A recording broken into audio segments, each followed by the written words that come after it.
Aka-uka otalaridan qolgan hovlida kun kechirishardi. Bir tushunmovchilik sabab oralariga sovuqchilik tushdi.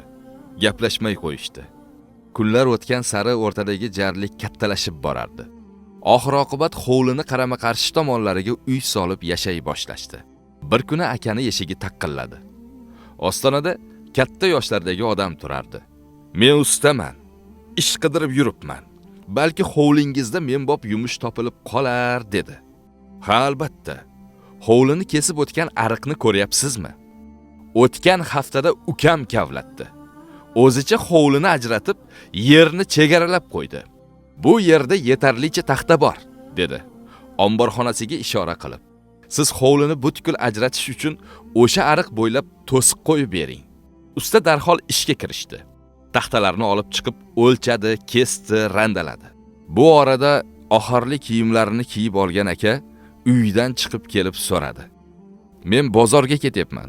To'siq uchun yana biror narsa kerak emasmi?" "Rahmat. Hamma narsa yetarli", javob berdi usta. Kechga yaqin shahardan qaytgan akani jahli chiqdi. Chunki usta ariq ustiga ko'prik qurib qo'ygandi. "Men sizga to'siq quring degandim-ku", dedi g'azab bilan ustaga qarab. Usta javob berib ulgurmasidan uydan chiqib ko'prikni ko'rgan uka ular tomonga yura boshladi. Akasini xohishi bilan qurilgan deb o'ylab xursand bo'ldi. Shoshib ko'prikdan o'tdi. Akasini quchoqladi. Ariq qazdirgani va qo'pol muomalasi uchun uzr so'radi. Bir pasda ikkovlari suhbatga kirishib ketishdi.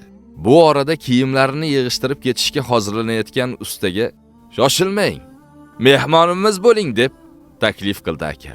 U esa "Rahmat, qololmayman. Men hali juda ko'p ko'priklar qurishim kerak" dedi tabassum bilan va yo'lida davom etdi.